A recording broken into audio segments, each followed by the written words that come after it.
y compartirles la pantalla.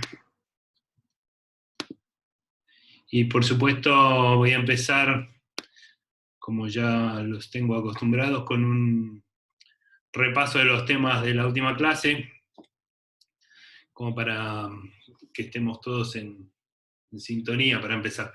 Lo que empezamos a ver la vez pasada es el tema, capítulo, digamos, que corresponde al estudio del medio interestelar, que nos va a tener ocupados durante, creo que 4 clases.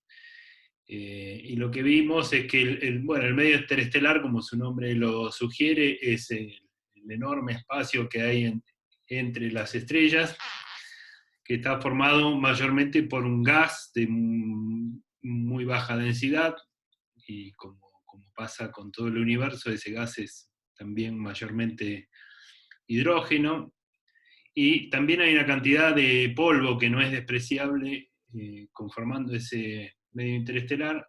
Si bien tanto el gas como el polvo están en muy baja proporción, hay que tener en cuenta que la mayoría del universo es medio interestelar, digamos, y entonces la cantidad de masa que conlleva tanto el gas como el polvo no es despreciable, es una cantidad importante. Y bueno, hay una cantidad de fenómenos físicos que tienen lugar, algunos que dificultan la observación de estrellas y galaxias y objetos lejanos, y otros que son de interés en sí mismo. En ese medio interestelar hay regiones la densidad es muy baja en general, pero hay regiones donde la densidad es un poco más alta, son una suerte de grumos de material interestelar que llamamos nubes moleculares. Esas nubes moleculares donde la densidad entonces es más alta que en el entorno. En algunos casos se dan las condiciones para que se formen en su interior estrellas. Las condiciones son básicamente dos: tengo que tener una cantidad de masa en esa nube suficientemente importante como para que la autogravedad importe, y segundo, la temperatura de ese gas tiene que ser muy baja como para que la energía cinética no logre oponerse a a la atracción gravitatoria que se va generando a medida que esa nube colapsa hacia volúmenes más y más compactos. Y después lo que vimos son los que dimos en llamar regiones H2, que son regiones de hidrógeno ionizado que se forman en el entorno cercano de las estrellas, sobre todo las estrellas más calientes. ¿Por qué? Porque las estrellas calientes son también las más luminosas. Si son las más luminosas, también son las que más fotones emiten en total, pero en particular también emiten más fotones ionizantes. Y esos fotones ionizantes son los que se requieren para justamente ionizar el hidrógeno que está en el entorno y formar esa región H2. H2 quiere decir hidrógeno ionizado. Vimos un modelo estático, que es el modelo de Strömgren, para cuantificar el tamaño de esas regiones y la forma que crecen esas esferas de hidrógeno ionizado con el tiempo. Y lo que les debía la vez pasada, porque me preguntaron cuál es la fuente bibliográfica de este tema, es el libro de Hartwig, en particular el capítulo 9, este tema. En la clase pasada vimos una cantidad de cosas que son descriptivas de qué es un medio interestelar, de qué está hecho, etc. Eso lo pueden sacar de cualquiera de los libros de texto, incluso de Wikipedia. La parte más cuantitativa la tomé del Hartwig, y con esa misma bibliografía voy a seguir en la clase de hoy. Esto es lo que... Esta primera transparencia de hoy entonces resume básicamente lo que dijimos la vez pasada. O sea, sigo un poco con el repaso, entonces, pero muy breve. Acá ustedes tienen del lado derecho una estrella, presumiblemente caliente, brillante, para que todo esto tenga sentido. Dentro de esa esfera de radio R tenemos hidrógeno ionizado por los fotones ultravioleta que emite la propia estrella, una transición delgada que llamamos delta R, en la cual coexisten supuestamente hidrógeno ionizado e hidrógeno neutro, y por fuera de esa cáscara tenemos hidrógeno neutro, que es lo que había inicialmente, incluso antes que se forme la estrella. Bueno, hicimos un intento de cuantificar, digamos, lo que ocurre ahí, hacer un balance de cuántos fotones y cuántos átomos hay para ionizar en un medio con simetría esférica, y obtuvimos esta ecuación. Tuvimos que el radio R de la región H2 en función del tiempo cumple esta ecuación diferencial que está acá arriba. N punto, les recuerdo, N punto es el número de fotones ionizantes por unidad de tiempo que emite la estrella. Es algo que se puede calcular haciendo una integral de la función de Planck para frecuencias por encima de ionización. Ionización quiere decir que la energía del fotón HNU es superior a los 13,6 electronvolts necesarios para ionizar hidrógeno. El resto de las cosas que aparecen en la ecuación, NH es la densidad de ese hidrógeno neutro, es un parámetro conocido, suponemos espacialmente constante, lo cual puede no ser muy cierto en la realidad, pero para hacer un modelo simple alcanza. Alfa efectivo es la tasa de recombinación de hidrógeno, que en etapas, como vimos en etapas avanzadas de este proceso, los átomos que se ionizaron adentro de la esfera, con una cierta probabilidad se vuelven a recombinar, y entonces hay que reionizarlos, y ese proceso está puesto en este segundo término, del lado derecho. En fin, esta es una ecuación diferencial sencilla de resolver para R como función del tiempo, la resolvimos, da esto que está en la ecuación acá abajo. El radio de la región de hidrógeno ionizado en función del tiempo va como una constante por 1 menos una exponencial decreciente a la 1/3. Donde esa constante que llamamos R sub S es lo que llama el radio de Strömgren, que depende de los parámetros que mencioné anteriormente de esta manera. Y bueno, el comportamiento de R con el tiempo está en este otro dibujito que puede cualquiera, si lo pude hacer yo, lo puede hacer cualquiera de ustedes también. R en función del tiempo es 1 menos una exponencial decreciente. Eso me da a tiempos cortos. Uno puede hacer, si los tiempos son cortos, uno puede hacer un desarrollo de Taylor de esta exponencial, y van a poder verificar que el radio crece como t a la 1/3, básicamente por este 1/3 que está acá.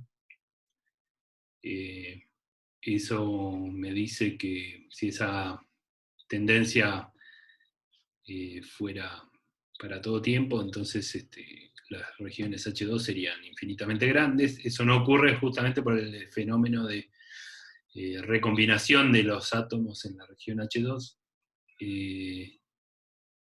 Y entonces ese fenómeno hace que esta tendencia creciente del radio con el tiempo alcance una saturación.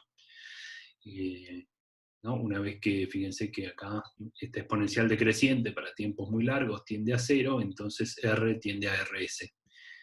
Entonces tengo una función que crece monótonamente hasta que para tiempos largos alcanza un radio constante, que es justamente el radio de Strömgren, y el tiempo en el cual eso ocurre está dado por la inversa del factor que acompaña al tiempo en el exponente. O sea, para tiempos del orden de 1 sobre alfa n, la exponencial se habrá reducido a 1/3, a 1 sobre e de su valor inicial, por decir, habrá cambiado suficientemente, y entonces uno tiene que estar, para tiempos de orden 1 sobre alfa n, estoy por acá, 2 o 3 veces ese tiempo ya estoy casi en el 90 y pico por ciento del radio Strontium. ¿Cuánto da este factor, este coeficiente 1 sobre alfa n? Bueno, depende de una región a otra, depende de la densidad del medio. El alfa F efectivo es más o menos constante, más o menos unos 10.000 años, unos cuantos miles de años o 10.000 años. Entonces, llegando a los 10.000 años de nacimiento de la estrella, que parece un tiempo gigantesco, es un tiempo muy largo para nosotros, pero en términos de vida de una estrella es un tiempo muy corto, en menos del 1% de la vida de cualquier estrella. Transcurrido ese tiempo desde el nacimiento de la estrella, la región de hidrógeno ionizado que circunda la estrella más o menos tiene un radio que no va a cambiar de ahí en adelante. ¿Por qué? Porque la cantidad de fotones ionizantes que cada segundo emite esa estrella iguala a la cantidad de átomos recombinados en el interior de la esfera de Strömgren. Y entonces tengo ese proceso en estado estacionario. Bueno, este modelo hasta acá es lo que vimos. Yo le hice un par de críticas al modelo que no, que son las siguientes. Este planteo que hicimos es estático, o sea, los átomos no se mueven, se ionizan o no, pero siempre permanecen en su sitio. Y eso no es muy realista porque la presión y la temperatura en la región H2 uno espera que sea bastante más alta que en la región H1. Piensen que esa región estuvo siendo bombardeada por fotones energéticos, entonces esa región adquiere energía en forma de energía cinética, energía térmica, y si tiene más energía térmica y es un gas ideal, tiene mayor presión. Entonces esta esfera, con mayor presión que el entorno, a la larga se va a comportar como una olla a presión, o sea, esa bola de hidrógeno ionizado va a tratar de expandirse. Y ponerse entonces en movimiento, cosa que hasta acá no hicimos, no tuvimos en cuenta por lo menos.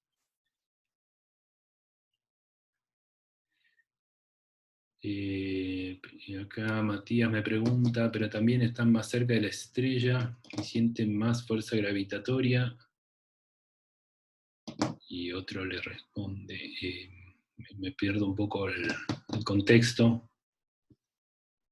¿Quiénes están más cerca de la estrella? No, la respuesta de Agustín Valle es a mí porque aparecía duplicado como usuario. La pregunta de Matías no tiene respuesta aún. Pero ¿quién está más cerca? ¿También están más cerca de la estrella? ¿A qué se refiere? El hidrógeno que está más cerca de la estrella, lo que puede hacer el campo gravitatorio de la estrella es, en vez de que el medio circundante tenga una densidad constante, podría estratificarse, resulta lógico pensar que la densidad de hidrógeno más cerca de la estrella sea más alta. No sé si la pregunta... Porque sienten más presión por los fotones del Sol, pero están en equilibrio con la gravedad. Sí, no entiendo bien, trato de entender cuál es el origen Lo del... que está intentando decir Matías, creo, es que los que están más cerca del Sol Los átomos. estarían más... Sí, los átomos que Sí, están más cerca de la estrella sí. están más calientes, pero se mueven, tienen más fuerza gravitatoria que no permite que salgan más, o algo así. Sí, nosotros no hice ningún análisis del gas circundante, yo simplemente lo supuse a densidad constante. Eso no es muy lógico. De la misma manera que la atmósfera terrestre, la densidad del aire es más alta acá en la superficie que más arriba, algo parecido puede pasar en esa atmósfera, digamos, o sea, uno espera que la densidad del hidrógeno cerca de la estrella sea un poquito más alta que a medida que me alejo, o sea, una densidad que dependa del radio, cosa que no supuse, pero puede pasar. Esa atmósfera estratificada me refiero a como pasa en la Tierra, la densidad cambia con la altura porque hay un balance que ustedes calcularon entre el gradiente de presión y la atracción gravitatoria, precisamente. Entonces me da una estructura de densidad como función de la distancia. Y acá puede pasar algo similar, pero no lo analizamos. La presión por ahí mencionaron la presión de los fotones. Los fotones llevan una energía que es la que se usa en parte para ionizar, y el resto, lo que no usas de ese fotón para ionizar, lo usas para aumentar la temperatura, la energía cinética de los subproductos, electrones básicamente, aumentan la energía cinética, o sea, la temperatura. La presión de radiación es medio baja, salvo que estés hablando de estrellas súper calientes. La presión de radiación podría impulsar una suerte de viento, o sea, poner el gas en movimiento hacia afuera por efecto de la transferencia de impulso lineal que le ejercen los fotones. Pero ese efecto es medio ineficiente, yo diría. Pero bueno, está presente. No sé si hay alguna otra repregunta sobre esto. Díganme. Pero bueno, ciertamente el efecto de la presión, de la mayor presión del hidrógeno ionizado, por el hecho de que está más caliente, ¿no? O sea, todos esos fotones ionizantes no solo ionizan, sino que calientan también. Porque los electrones, una vez que el átomo es ionizado, los electrones salen con una energía cinética finita, y chocan con otros electrones y con otros protones, y todo eso se traduce en una mayor temperatura. Y si tiene mayor temperatura, y pienso que es un gas ideal, también tiene mayor presión. Entonces, en definitiva, se establece una diferencia de presión entre esta interfase. Ya no es solo que de un lado están ionizados los átomos y del otro no, sino que del lado de adentro hay una presión más grande que afuera. Entonces eso, como un globo, se va a tratar de expandir. Ese efecto no lo tuvimos en cuenta y lo vamos a tener en cuenta ahora. Bueno, esa es básicamente la crítica. Yo dije que eran dos, pero lo que veo acá es que lo que consideramos entonces, hasta la clase pasada, es lo que se llama un frente de ionización, o sea, una especie de interfase que separa un medio neutro de un medio ionizado. Eso es un frente de ionización. Ese frente progresa en el tiempo y va ionizando átomos a su paso. Lo que tenemos que tener en cuenta ahora es que también hay, de un lado y otro de esa interfase, no solo hay una diferencia del estado de ionización, sino también una mayor presión y una mayor temperatura. A eso se le llama un frente de choque, o una onda de choque. Ondas de choque es algo que uno vio, supongo, en estructura 1, y vinculado con la formación de ondas de choque. Bueno, ahora vamos a ir hablando de eso. Ahora, ¿por qué se tiene que formar una onda de choque? ¿Por qué de este tema que estoy viendo de repente surge el término de ondas de choque? Porque la diferencia de presiones es lo suficientemente abrupta. Una onda de choque es básicamente una superficie, olvidemos ahora las estrellas y la astrofísica por un momento, pensemos nomás en fluidos, un fluido como la atmósfera. En un fluido se forman a veces espontáneamente superficies de discontinuidad que separan variables del fluido de distinto valor. O sea, yo tengo una superficie y de un lado de la superficie la temperatura vale una cosa y del otro vale otra, lo mismo con la presión, lo mismo con la densidad. Esas superficies de discontinuidad no es solo que se forman, sino que se sostienen en el tiempo y se propagan. ¿Cuándo ocurre eso? Y bueno, bajo distintas circunstancias, pero típicamente si yo trato de hacer mover un objeto a una velocidad mayor que la del sonido, por ejemplo en el aire tiene una velocidad del sonido que se puede calcular, ¿no? Es la raíz de de la temperatura, básicamente, me da una cierta velocidad del sonido. Es la velocidad a la que se propagan las ondas acústicas, que en el caso del aire es de más o menos 330 metros por segundo. ¿Digo bien? Creo que sí. Si yo trato de propagar, por ejemplo, un avión a una velocidad mayor que la del sonido, si la velocidad fuera menor que la del sonido, como casi todos los aviones, el avance de ese obstáculo dentro del aire, lo más que hace es provocar ondas de sonido, o sea, el avión se va moviendo en el aire y va moviendo los elementos de fluido, y eso produce fluctuaciones que son ondas acústicas que se propagan en todas las direcciones, de manera que todos podemos ver que se acerca o se aleja un avión por las ondas de sonido que eso provoca. Y cuando digo un avión, cualquier otro objeto que se mueva en el aire, produce ondas acústicas que me permiten enterarme de que ese objeto se está moviendo. Incluso los elementos de fluido se enteran, los elementos de fluido que van a ser, digamos, chocados por el avión, también se enteran de que se acerca un avión por las ondas acústicas que son emitidas. En cambio, cuando si el avión trata de moverse a velocidades supersónicas, supersónicas quiere decir que el avión se mueve a una velocidad más alta que la de las ondas acústicas. Entonces, en ese caso, en ese régimen, si yo soy un elemento de fluido, me va a llegar primero el avión que ninguna onda acústica, ¿no? Porque el avión se mueve más rápido. Entonces,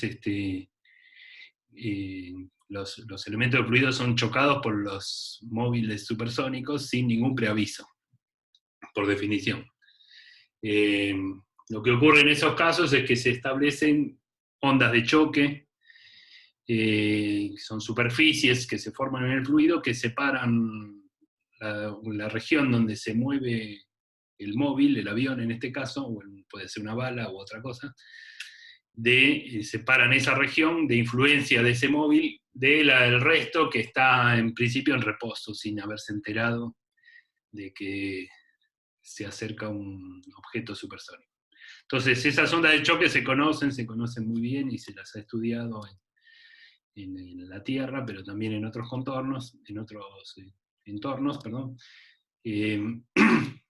Y esto es lo que ahora vamos a ver en este contexto, porque la presión, la diferencia de presiones a ambos lados de la interfase así lo sugiere, como vamos a ver. Entonces voy a esta otra transparencia. Hagamos una estimación de cómo sería. Imaginemos entonces que acá adentro tengo una cierta presión, mucho más alta que la presión afuera. Ese salto de presión se establece a lo largo de esta interfase. Delta R la llamamos, que era, como vimos, muy delgada. Y entonces la fuerza debido a la presión, que es el gradiente de presión, ¿verdad?, menos el gradiente de presión, es la fuerza sobre un fluido debido a un gradiente de presiones. Eso va a provocar una aceleración de los elementos del fluido. La aceleración, los elementos del fluido que me interesan son los que están en la interfase, que están en una posición R respecto de la estrella. Entonces yo puedo estimar la aceleración de esos elementos del fluido como ρ por R dos puntos. R dos puntos es la aceleración, y ρ es masa por unidad de volumen, lo cual me da, ρ por R de puntos es m por A, pero por unidad de volumen. Y eso lo igualo a una estimación del gradiente de presiones, que será del orden de la presión de alguno de los dos lados, dividido el espesor, el espesor en el cual se da ese salto de presión. Esto es una estimación súper grosera, estamos de acuerdo, pero me conecta por lo menos la noción de presión al del movimiento de la interfase. Entonces, con esta estimación y haciendo uso de la definición de velocidad del sonido, la velocidad del sonido para todos los que hicieron fluidos y los que no, pero sí repasaron los capítulos de Feynman, C sub S es la velocidad del sonido, C sub S cuadrado es igual a gamma P sobre ρ. Gamma es ¿cómo se llama? Es el cociente de calores específicos, 5/3 para un gas monoatómico como el hidrógeno. Entonces, si yo reemplazo, en vez de usar la presión, lo reemplazo en términos de la velocidad del sonido, precisamente, la presión va a ser ρ por la velocidad del sonido al cuadrado. Entonces reemplazo la expresión de arriba y tengo, bueno, lo mismo, pero la presión reemplazada, de manera que la densidad la puedo simplificar y obtener una estimación del tiempo característico en el cual esta aceleración se estaría produciendo. Para hacer eso tengo que decir que R2 puntos es del orden de R sobre T cuadrado, o delta T cuadrado. Es el tiempo característico que quiero despejar de esta ecuación, y entonces lo despejo. Delta T me va a quedar del lado izquierdo, ρ, pero se va a simplificar, R sobre delta T cuadrado. Y del lado derecho me va a quedar la velocidad del sonido al cuadrado sobre delta R. De ahí despejo delta T, que es R por delta R sobre C sub S cuadrado, todo raíz cuadrada. Eso me da un tiempo en términos de parámetros que puedo o medir o estimar, por lo menos. Sí, alguien... Perdón, ¿por qué definís en la ecuación de fuerza, o sea, según la ley de Newton, ¿por qué ρ por R punto punto es igual a P sobre delta R? Esta es una ecuación de movimiento para un fluido, o sea, es una ecuación de Newton por unidad de volumen. Sí, Entonces, pero no... Sí, porque es gradiente de P. Sí, ok, perdón. Gradiente, sí, exacto. La fuerza debido a la presión es el gradiente de la presión, menos el gradiente de la presión. Esto es una estimación súper gruesa, digamos, pero me basta para lo que me propongo mostrar ahora. Entonces ahí tengo el tiempo, y una vez que tengo un tiempo característico puedo calcular la velocidad característica de este frente, R punto va a ser del orden del radio dividido este tiempo, que acabo de estimar. Entonces lo estimo. R dividido esto que tengo acá arriba, me termina dando esto que ustedes ven que es lo importante, la velocidad de este frente, debido a la fuerza de gradiente de presión, dividido por la velocidad del sonido, lo cual sale naturalmente, y me queda entonces un cociente de velocidades, ¿no? Es del orden de la raíz de R sobre delta R. Eso, el R sobre delta R sabemos que es muy grande porque lo vimos la vez pasada, o sea, la interfase esta es muy delgada comparada con el radio. Quiere decir que R sobre delta R es muy grande, y la raíz de un número muy grande sigue siendo grande, no tanto, pero sigue siendo grande. Quiere decir que la velocidad de este frente es mucho mayor que la velocidad del sonido. Entonces, esta interfase esférica se mueve en forma supersónica, o sea, se va a expandir en este medio de hidrógeno neutro que está alrededor a una velocidad mayor que la del sonido. Quiere decir, los elementos de fluido de hidrógeno neutro que estén por acá, se les va a venir encima esa esfera en expansión sin ningún preaviso, porque se expande más rápido que el sonido. ¿Ok? Entonces, ¿cómo se hace eso? Se forma exactamente una onda de choque. O sea, los elementos de fluido no tienen noción de que se les acerca esta interfase que va a traer de un lado, bueno, por un lado gas ionizado, pero mayor temperatura y mayor presión, y eso justo adentro de la interfase, del lado de afuera de la interfase, el gas está quieto como estaba. Y entonces necesariamente hay una superficie de discontinuidad en el medio. Hay una esfera que establece esa discontinuidad. De un lado de la esfera el gas tiene una cierta densidad, presión, temperatura, y del otro tiene otra densidad, presión, temperatura diferentes. Eso se llama una onda de choque. Esférica en este caso por la geometría del problema. Ahora, ¿qué pasa cuando uno en un fluido se le forma una onda de choque? las ecuaciones de fluidos, si ustedes lo piensan un poquito, son ecuaciones diferenciales, ecuaciones en derivadas parciales. O sea, para poder resolver esas ecuaciones yo tengo que poder derivar las cantidades, ¿no? Tengo, qué sé yo, U escalar gradiente de U, o el gradiente de P. Esos gradientes y rotores y divergencias tienen que estar definidos, por supuesto, para que yo pueda resolver la evolución de ese fluido. ¿Qué pasa en una superficie de discontinuidad como de la que estamos hablando? Si yo tengo una onda de choque, la definición de onda de choque es que las cantidades físicas son discontinuas ahí, luego los gradientes no están definidos. Luego no tengo una ecuación de movimiento para resolver. Lo que se hace es establecer las llamadas condiciones de Rankine-Hugoniot. De nuevo, los que hicieron fluidos habrán visto de qué se trata. Los que no, vayan al libro de Feynman o pregunten por literatura específica al respecto, pero bueno, no es mucho más de lo que yo les voy a contar ahora. La idea es que si se forma una superficie de discontinuidad, por ejemplo acá, yo imaginariamente dibuje un volumen de control, un volumen de Gauss muy pequeño, una especie de pequeño cilindro que tiene una tapa del cilindro de un lado de la interfase, la otra tapa del otro, y las caras laterales del cilindro muy delgadas. Y entonces yo integro las ecuaciones de fluidos en ese volumen, y uso toda vez que pueda el teorema de la divergencia.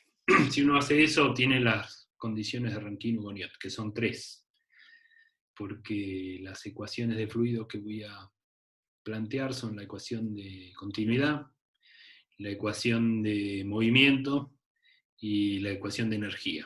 Por cada una de ellas, integrada en este volumen de control, me da una condición de Rankine-Hugoniot. O sea, básicamente esto que les muestro en esta siguiente transparencia. Entonces yo tengo acá el mismo dibujo que antes, tengo una esfera con una interfase que separa hidrógeno neutro del lado de afuera, de hidrógeno ionizado del lado de adentro. Esa esfera tiene un radio R, y estamos suponiendo que esa esfera se expande a una velocidad R punto, justamente la velocidad con que se mueve, con que aumenta el radio de esa esfera.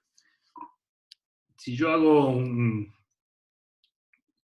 pongo un microscopio acá, un telescopio sería, justo para mirar esta interfase y lo amplío, lo que voy a ver es la interfase que separa dos medios en esta otra escala.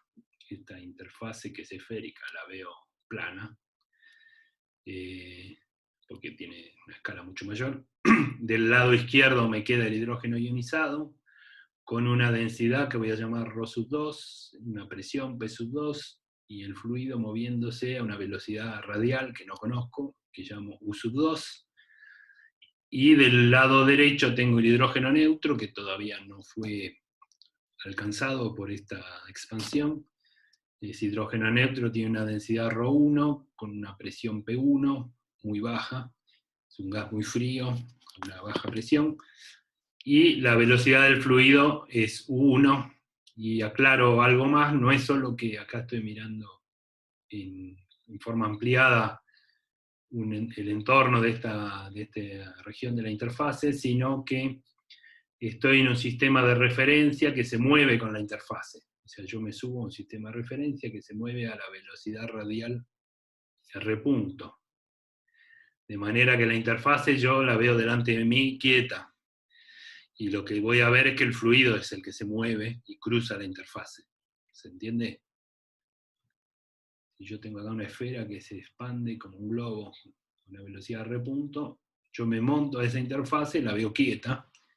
Lo que voy a ver es que desde el lado de afuera el hidrógeno neutro entra, se mueve de derecha a izquierda con una velocidad menos R punto. ¿Se entiende?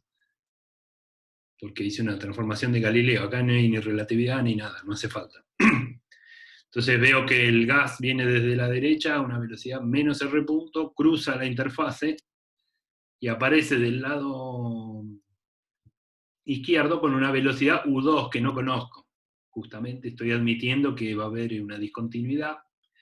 la velocidad U1, de nuevo, igual a menos R punto del lado derecho, se transforma, después que cruzo la discontinuidad, en U2. La densidad, si yo tengo un densitómetro del lado externo a la interfase, podré medir una densidad ρ1, y si tengo un manómetro, mido una presión P1, que se transformará en densidad de ρ2 y presión P2 del lado del hidrógeno ionizado. Entonces, ese es el planteo. La idea es que estas condiciones de Rankine-Hugoniot me van a vincular las cantidades físicas del fluido del lado izquierdo y del lado derecho. ρ1, P1, U1 no valen lo que se les antoja, sino que guardan una relación con esas mismas cantidades del otro lado. Bueno, eso es más o menos lo que estamos por hacer. Acá repito cosas que acabo de decir. El medio de hidrógeno 1 está caracterizado por ρ1, P1, U1, que es menos la velocidad de la interfase, y el medio ρ2, el medio H2 por ρ2, P2, U2. Y las condiciones de Rankine-Hugoniot surgen de integrar, lo que decía hace un ratito, las ecuaciones de masa, impulso y energía en un volumen de Gauss que cruce la interfase. No quise acá complicar el dibujito, pero bueno, es un cilindro que tiene una tapa de cada lado de la interfase. Yo integro la ecuación, por ejemplo, la ecuación de conservación de la masa, que sería lo más fácil. La ecuación de conservación de la masa, ¿qué dice? Lo trato de hacer en forma oral, a ver si sale. De ρ de t más la divergencia de ρ por u igual a 0, ¿verdad? Integro, por supuesto, los dos términos en un volumen. La integral de ρ de t en un volumen determinado me va a dar la derivada de la masa.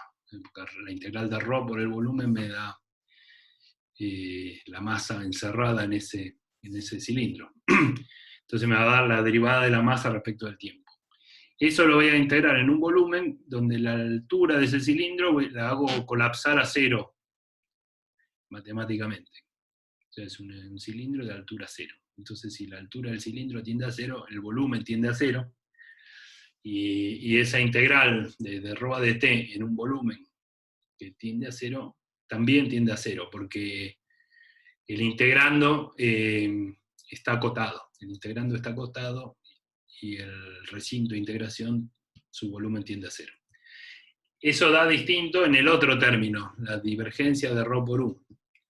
Si yo tomo la divergencia de ρ por u y la integro un volumen, lo primero que surge es el teorema de Gauss, porque estoy integrando la divergencia de algo en un volumen.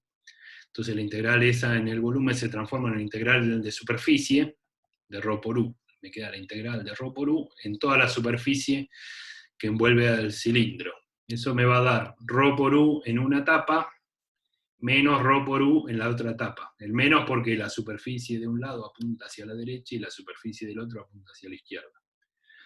Debería agregar en esa integral de superficie la integral sobre la superficie lateral del cilindro, pero esa superficie lateral colapsa a 0 porque el espesor del cilindro, la altura del cilindro, la hago tender a 0. Entonces básicamente me queda ρ por u por la superficie de un lado, menos ρ por u por la superficie del otro lado. Como las superficies del cilindro son iguales, me queda que ρ por u de un lado es igual a ρ por u del otro. No sé si se entendió, con un pizarrón hubiera sido más fácil. Esto es un repaso de todas maneras. En definitiva, eso que acabo de obtener verbalmente es la primera condición de Rankine-Hugoniot. ρ por u evaluado del lado 1 es igual a ρ por u del lado 2. Y eso es cualquiera de esas dos cantidades, las llamo I mayúscula, es lo que se llama el flujo de masa. Porque ρ por u es el flujo de masa, es masa por unidad de área y tiempo.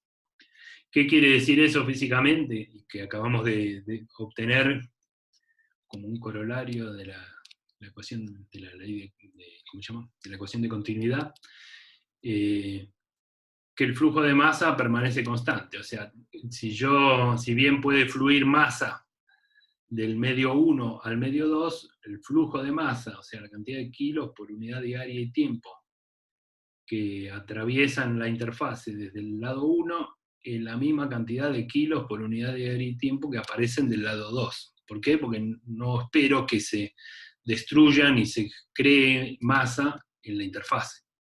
Lo único que pasa es que el fluido cruza de un lado al otro sin crear ni destruir masa. Entonces, eso es lo que dice la primera condición de Rankine-Bonian.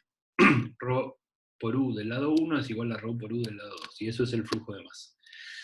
Con la misma lógica, o sea, integrando en un volumen, un volumen cilíndrico cuya altura colapsa a 0, hago lo mismo con la ecuación de Euler, ecuación de movimiento, y voy a obtener esto que escribí acá. P más Rho por U cuadrado del lado 1 es igual a P más Rho por U cuadrado del lado 2.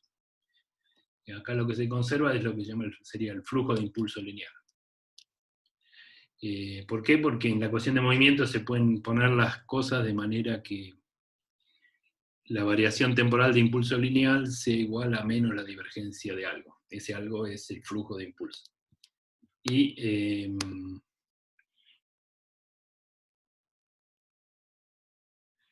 me preguntan si se puede asumir tranquilamente que la región que tiene tanto H2 como H1 es de grosor nulo. Sí, exactamente, Ezequiel, es lo que estoy haciendo.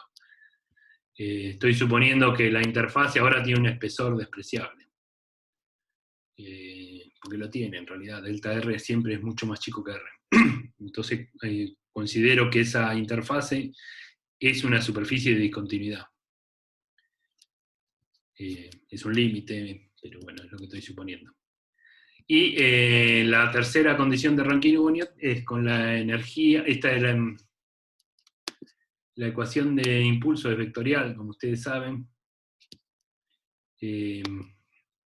Esta es la componente, lo que obtengo acá es la componente radial de esa ecuación, que es la única que tiene sentido. Y la ecuación de energía, hago lo propio, escribo la ecuación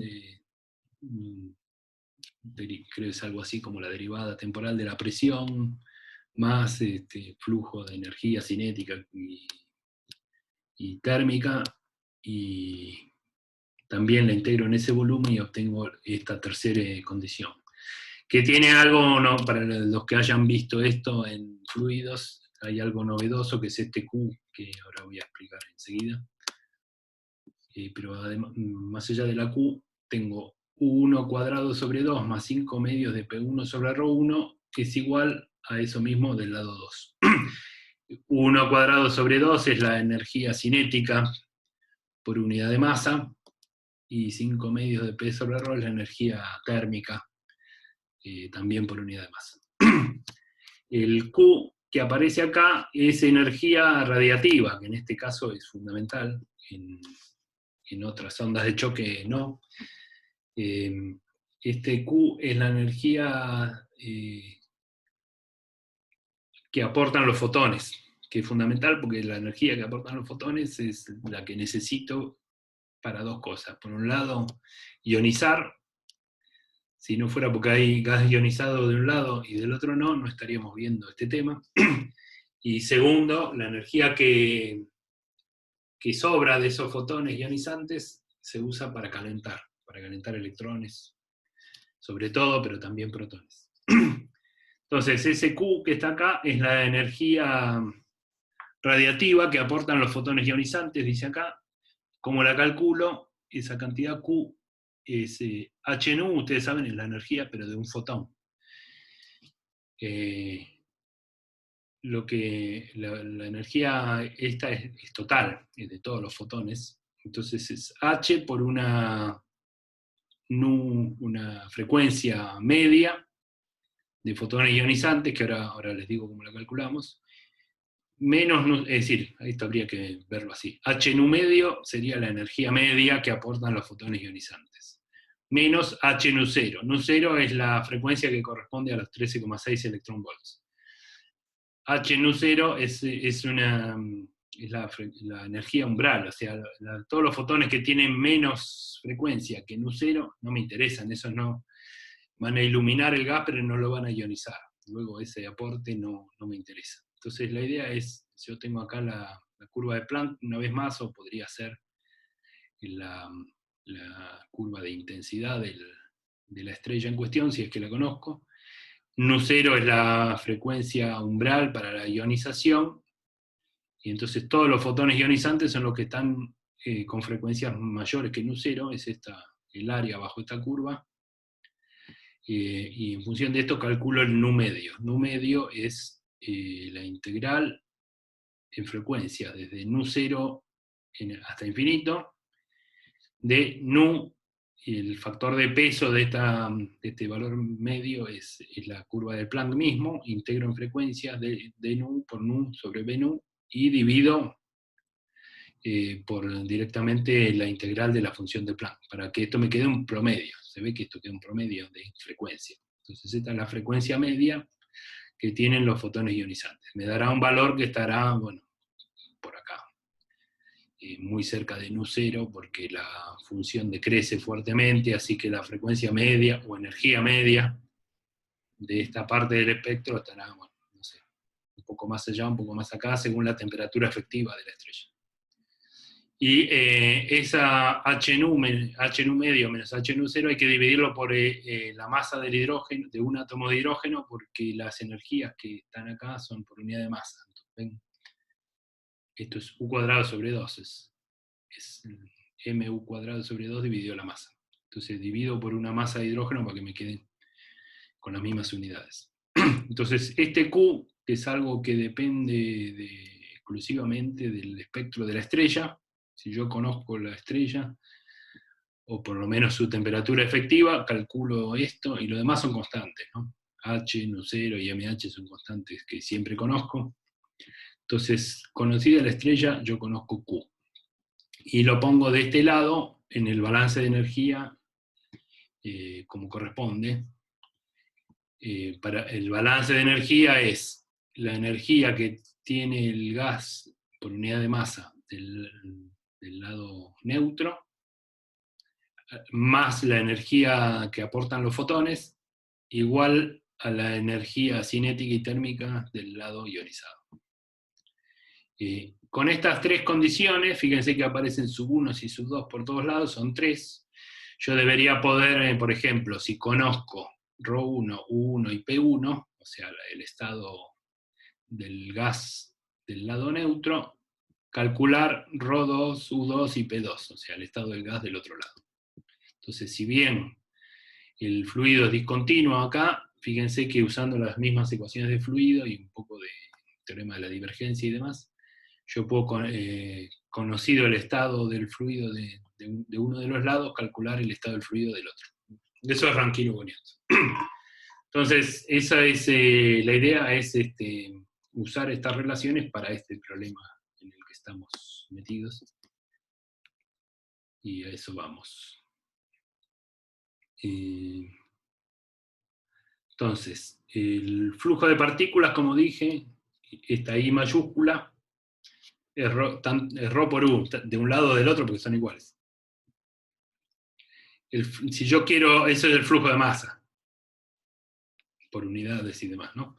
El flujo de partículas, o sea, cuántas partículas por unidad de área y tiempo, es simplemente esto, dividido la masa de una partícula. Todas las partículas tienen la misma masa, o sea, ¿no? De un lado tengo hidrógeno neutro, la masa del hidrógeno es básicamente la masa del protón.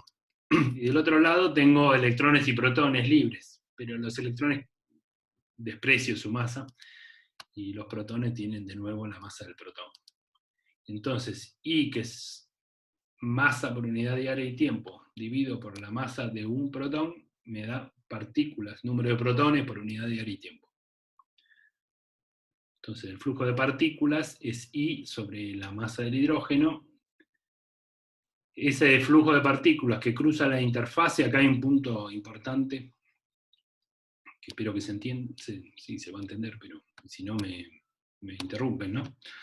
El flujo de partículas, si yo acá me pongo a contar cuántas partículas por unidad de área y tiempo, o sea, ¿cómo se hace eso?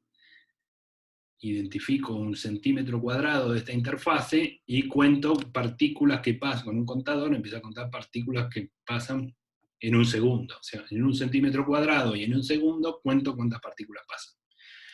Entonces, si pasaron 87 partículas, el flujo de partículas es 87 dividido un centímetro cuadrado dividido un segundo. Ese flujo de partículas tiene que ser igual al flujo de fotones en este problema en particular. ¿Por qué? Porque fíjense que lo que acá pasa es que por cada partícula que pasa, las partículas que vienen del lado derecho son hidrógenos neutros. Sin embargo, una vez que crucé la interfase, aparece como ionizado. Quiere decir que cada átomo neutro que viene desde la derecha, mágicamente al cruzar la interfase, es embestida por un fotón ionizante y ionizada. Y ya sale del lado izquierdo como un protón y un electrón libres. ¿Se entiende? Entonces esa magia ocurre en realidad en este espesor, que yo acá supuse 0, pero que en realidad es una capa delgada, donde es una hipótesis, ¿no? Pero uno supone que en esta zona muy delgada, cada átomo neutro que viene acá dentro se encuentra con un fotón ultravioleta, y entonces del otro lado ya aparece un protón y un electrón, y ningún fotón. ¿Está bien? Este espesor delta R, que es muy chico, es el camino libre medio de los fotones, si ustedes se acuerdan. O sea, más o menos es el espesor en el cual típicamente el fotón va a encontrar un átomo neutro y lo va a ionizar. Ese proceso microscópico es muy chico, esa escala de longitudes es muy chica, y entonces la considero de espesor 0, pero no tengo que olvidarme de considerar qué pasa ese proceso mágico, entre comillas, ¿no? Se entiende que entonces el flujo de partículas, o sea, cantidad de átomos neutros por unidad de área y tiempo, tiene que ser igual a la cantidad de fotones ionizantes por unidad de área y tiempo. De manera que cada átomo neutro sea embestido por un fotón ionizado. El flujo de fotones, ¿cómo lo calculo? Lo llamo J, al flujo de fotones. Es el n punto del que veníamos hablando, es el número de número de fotones ionizantes por unidad de tiempo que emite la estrella, y lo tengo que dividir por la superficie de la cual proviene, que es 4pi por r cuadrado. En cualquier esfera de cualquier radio, de un determinado radio, el número de fotones que viajan radialmente dividido ese área me da fotones por unidad de área y tiempo. Entonces ese J lo igualo a I sobre MH. De manera que por cada átomo neutro tenga un fotón. ¿Se entiende? Bueno, espero que sí. Eso entonces es lo que planteo. I sobre MH es el número de partículas, lo igualo a J. Ese J es, como dije, n punto sobre 4pi r cuadrado, y acá el truco es multiplico y divido por el radio de la estrella al cuadrado.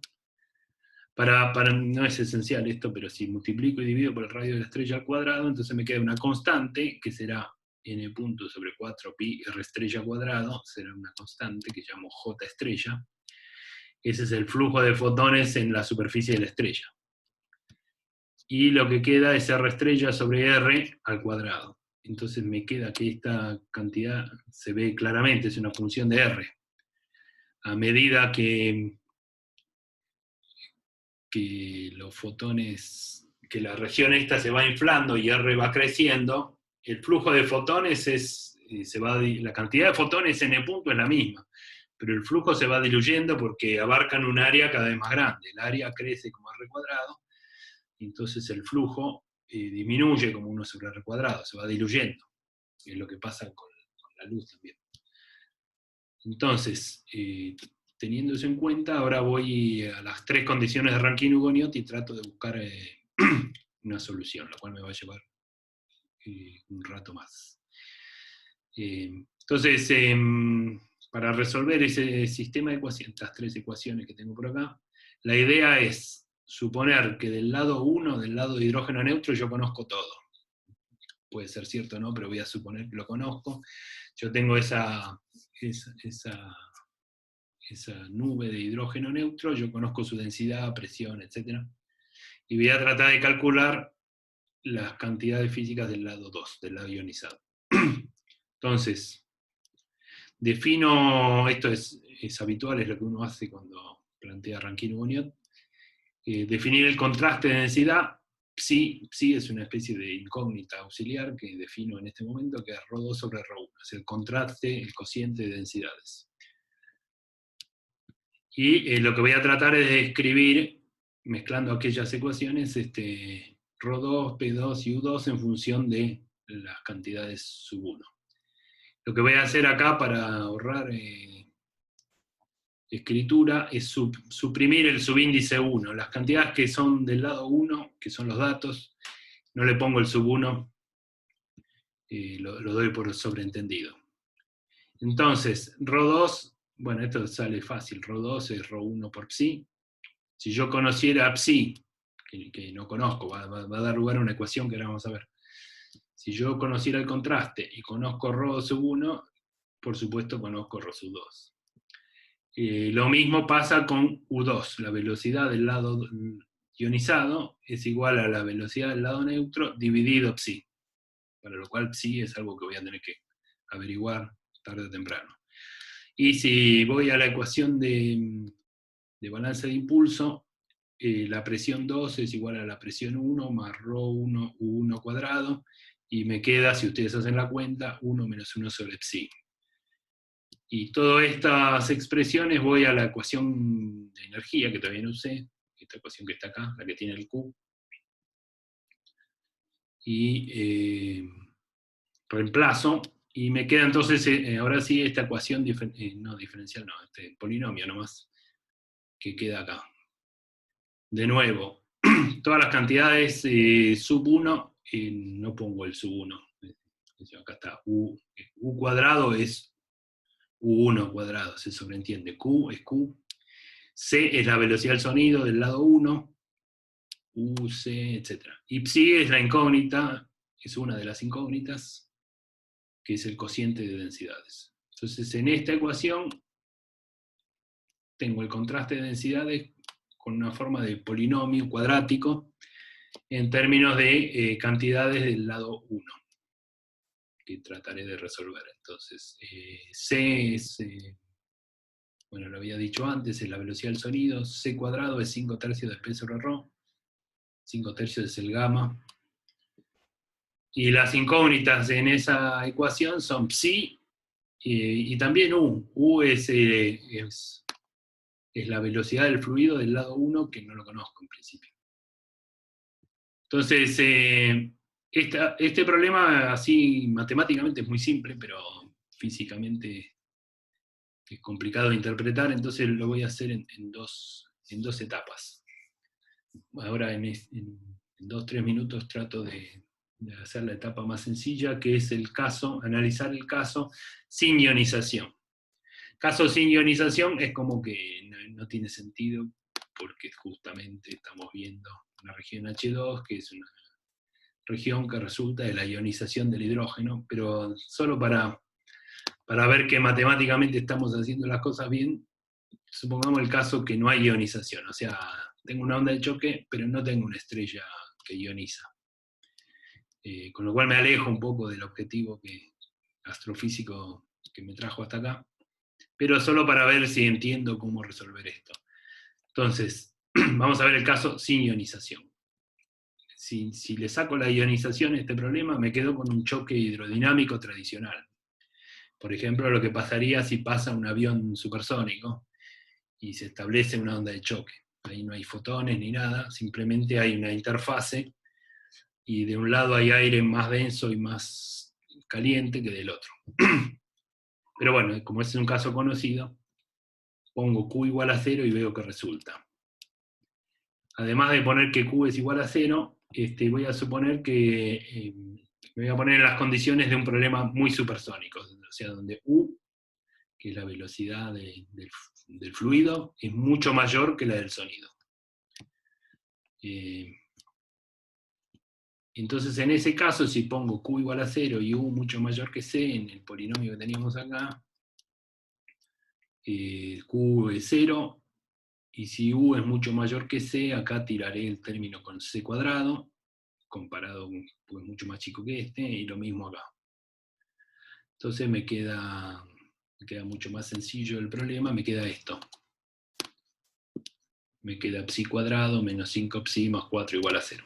El U cuadrado que queda por ahí se simplifica, y queda esto. Entonces esto lo resuelve cualquiera de nosotros. Es un polinomio de segundo grado, 5 medios más menos 25 cuartos menos 4 dentro de la raíz. Eso tiene dos raíces, la del signo más y la del signo menos. La del signo menos, si ustedes 25 cuartos menos 4, 4 son 16 cuartos, entonces 25 cuartos menos 16 cuartos son 9 cuartos. La raíz de 9 cuartos es 3 medios. Entonces 5 medios menos 3 medios da 1. Y la otra rama es 5 medios más 3 medios, que es 4. El caso de contraste igual a 1 es el caso trivial. Si el contraste vale 1, quiere decir que ρ1, les recuerdo, psi, ¿quién es? Es el cociente de densidades. Si el cociente de densidades es 1, quiere decir que ρ1 es igual a ρ2. Es un caso trivial, es solución de este problema, pero corresponde a que donde yo creí que había un choque, no hay ningún choque, o sea, las dos densidades son iguales. Y si voy y rastreo, las densidades son iguales, las velocidades son iguales, las presiones son iguales, con lo cual no hay ningún choque, el medio era continuo. Entonces ese lo descarto porque si viene solución de la ecuación, físicamente no me interesa. El otro, donde el contraste de densidades es 4, es lo que llama un choque fuerte. Lo de fuerte viene porque supuse, si ustedes se acuerdan, que U era mucho mayor que C. Entonces es un choque muy supersónico. Esa suposición ustedes la pueden relajar, pueden usarla. Si ustedes quieren saber qué pasa si U es apenas mayor que C, también se puede hacer, da más trabajo, porque acá queda... Lo que va a quedar es U y C, van a quedar como coeficientes acá, y les va a quedar el cociente de la velocidad del fluido sobre la velocidad del sonido. Ese cociente es lo que llama el número de Mach. Entonces va a aparecer un número de Mach, un coeficiente por acá. Y el resultado va a depender del número de Mach, que complica la interpretación. En el límite fuerte, el contraste de densidades no depende de nadie, da 4. Entonces, ρ2 me va a dar 4 veces ρ1, la velocidad del lado 2 es la velocidad del lado 1 sobre 4, y la presión del lado 2 es la presión del lado 1 más esta otra cantidad. Si ustedes miran las condiciones en las que planteamos el problema, este término ρ1 por u1 cuadrado resulta ser mucho mayor que P1. ¿Por qué? Porque yo dije que U es mucho mayor que C, y C es 5 tercios de P sobre ρ. En fin, si uno mira estas dos expresiones, obtiene que este término es mucho mayor que P1, con lo cual la presión del lado 2 es mucho mayor que la presión del lado 1. Entonces, en estas condiciones de choque fuerte, hay un salto de densidades, que es más o menos el 4, es importante, pero bueno. Hay un salto de velocidades, la velocidad pasa a valer un cuarto de lo que valía antes de chocar. En cambio, la presión, el salto de presiones es fuerte, tal cual lo supusimos un par de transparencias atrás. Hay un fuerte salto de presiones, o sea que esta esfera se expande como un pistón, ¿no? O sea, de un lado hay una presión mucho más grande que empuja para esta expansión. Lo que uno puede verificar todo esto que dije acá es lo que uno ve cuando ve choques. Y comprueba entonces que lo que hicimos acá, en el límite de ausencia de ionización, coincide con lo que uno habrá visto en fluidos en su momento, con lo cual uno dice, bueno, está todo bien planteado, me da lo que tiene que dar. Lo otro, para terminar con este límite, lo otro que ustedes pueden verificar es que una vez que el fluido, ¿dónde quedó esto? Este frente se expande a velocidad supersónica en este medio tiene una cierta velocidad del sonido, y este frente se expande supersónicamente. El fluido que está del lado izquierdo, lo que quiero que ustedes verifiquen es que este fluido que se mueve a velocidad U2 es subsónico en este medio. O sea, ¿no? La velocidad del sonido es básicamente es exactamente 5 tercios de P sobre ρ. Quiere decir, la velocidad del sonido de este lado es 5 tercios de P1 sobre ρ1, la puedo calcular, y da un cierto número. La velocidad del fluido es más grande que la velocidad del sonido de este lado. Lo que quiero que ustedes comprueben es que del otro lado es al revés. La velocidad del fluido que resulta es más chica que la velocidad del sonido en este otro lado, 5 tercios de P2 sobre ρ2. Para chequear eso, lo que uno tiene que hacer es, calculo U2 cuadrado sobre C2 cuadrado. C2 es lo que dije, 5 tercios de P sobre ρ, todo del mismo lado 2. Y ahora uso los resultados que obtuve. Por ejemplo, U2 es U1 sobre 4, y lo reemplazo. P2 es esto que está por acá, y ρ2 es 4 ρ1. Entonces hago todos esos reemplazos, y bueno, y simplifico donde pueda simplificar, y eso me da un quinto. Es decir, U2 sobre C2 me da 1 sobre raíz de 5, que es menor que 1. Quiere decir, el fluido que se mueve del lado ionizado es subsónico. Las ondas de choque, entre otras cosas, eso no es casual, eso va a pasar siempre.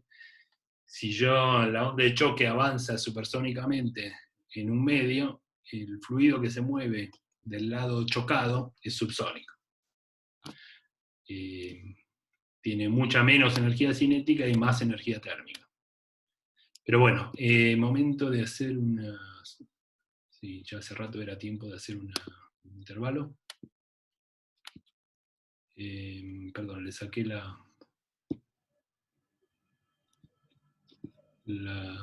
el pizarrón, pero no importa, hagamos un intervalo. Son 5 y 8, hagamos un intervalo hasta y 20, o sea, 10 minutos, ¿les parece? Y mientras tanto, que tenga consultas, me las hace, el que quiera ir al baño o a preparar mate, los espero y 20 por acá. Te preguntan acá de dónde salía el 5 medios. 5 medios.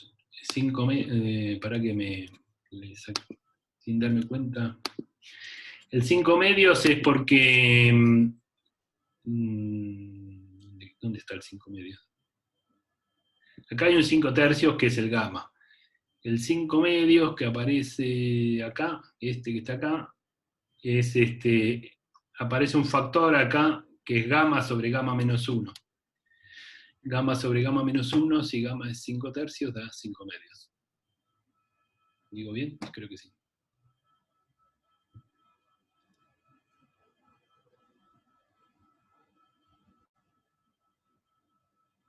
Sí, da.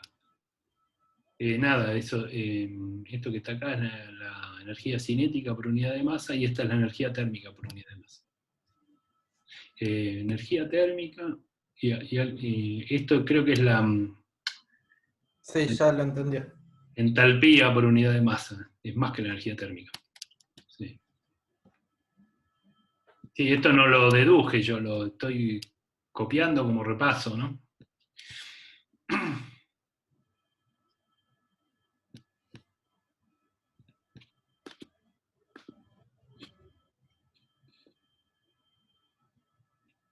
Me pregunta Eric si gamma no cambia cuando paso de hidrógeno no ionizado a ionizado. No, en principio no. Por supuesto... Depende de la temperatura, ¿no? Sí, lo que iba a decir primero es que este es un modelo súper simple, ¿no? Donde pienso que solo hay hidrógeno. En un gas monoatómico, el gamma es Cp sobre Cv, ¿no? Calor específico a presión dividido calor específico a volumen constante, es 5 tercios. Eso sale de termodinámica básica. Si el gas es monoatómico, es 5 tercios. Porque monoatómico quiere decir que lo único que puede hacer cada una de esas partículas es trasladarse en las 3 direcciones del espacio. Entonces, si tengo 3 grados de libertad de traslación, me va a dar 5 tercios. Y eso pasa tanto para el hidrógeno como para un protón. Y si pienso en un gas de electrones, lo mismo. Son todos monoatómicos. Luego, para todos ellos, puedo pensar que tengo una mezcla de protones y electrones, pero el gamma es 5 tercios igual. Si en cambio pienso que tengo algún gas diatómico, por ejemplo, oxígeno 2, o sea, una molécula hecha por 2 átomos, o H2, muy bien. Claro, si tengo H2, entonces tengo una molécula formada por 2 átomos, con lo cual esa molécula tiene 5 grados de libertad. Si la pienso como un rígido, como una varilla que tiene un átomo de hidrógeno en cada extremo, eso tiene 5 grados de libertad, tiene 3 grados de libertad de traslación y 2 grados de libertad de rotación, ¿cómo decir? Uno diría, bueno, tiene que tener 3 grados de libertad de rotación, pero el grado de rotación alrededor del eje de la varilla lo descuento, porque si rota alrededor de ese eje, yo no me doy cuenta. Entonces, tengo 2 grados de libertad de rotación, más los 3 de traslación son 5, entonces el gamma da 7/5. Eso sale de que gamma es CP sobre CB, y CP es CB más R. R es ¿quién es R? La constante de estos ideales. Sí, para que tengas alguna cosa rara con el gamma, esa región de choque se tendría que calentar demasiado como para que haya alguna transición de energía, y eso uno no lo supone porque si no el problema es inabarcable. Claro, bueno, eso y muchas otras cosas. También supongo que la densidad es homogénea, hay una cantidad de cosas que supongo que en las verdaderas regiones H2 por ahí no es cierto. Pero este es el modelo más sencillo donde podemos hacer las cuentas en un papel más o menos analíticamente. Complicaciones respecto de esto hay un montón. Yo en realidad ahora estoy inclusive tratando de obtener algún resultado planteando las condiciones de Rankine-Hugoniot, que no es lo mismo que resolver las ecuaciones, no estoy resolviendo ninguna ecuación diferencial, ¿no?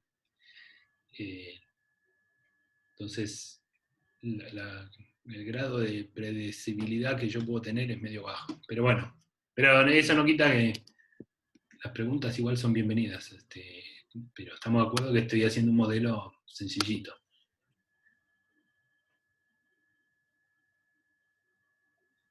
Sí, me pregunta de nuevo Eric que si el hidrógeno... estaba pensando que quizá el hidrógeno no ionizado era molecular, pero aparentemente no lo es. Una cosa es lo que yo estoy suponiendo y otra cosa es lo que es. Estamos hablando de las regiones de hidrógeno neutro son muy frías. Entonces, como son muy frías, no solo que el hidrógeno es neutro, sino que podría tener una fracción de ese hidrógeno, podría ser molecular. O sea, para formar átomos y después moléculas, necesito bajas temperaturas. Porque lo que no quiero es que mientras se están formando vengan partículas rápidas y las choquen y las rompan. Entonces, a bajas temperaturas se forman no solo átomos, sino moléculas. Y en menor proporción tengo, sí, átomos más pesados y moléculas más pesadas también. Podría haber una fracción en las regiones de hidrógeno neutro, puede haber una fracción de hidrógeno molecular, sí, podría ser. En ese caso, si yo digo el gas es una mezcla de hidrógeno atómico, o sea, H1, con hidrógeno molecular, ahí el tema del gamma habría que revisarlo, porque uno tiene un gamma de 5 tercios y el otro 7/5. Y la mezcla, no lo sé. Ahí habría que hilar más fino. Para lo que yo estoy haciendo, el gamma, si cambia un poco el gamma, no cambia nada. O sea, son unos factores medio de orden 1 siempre. pero sí, el efecto de hidrógeno molecular podría tener un papel si yo quiero hacer un cálculo más detallado.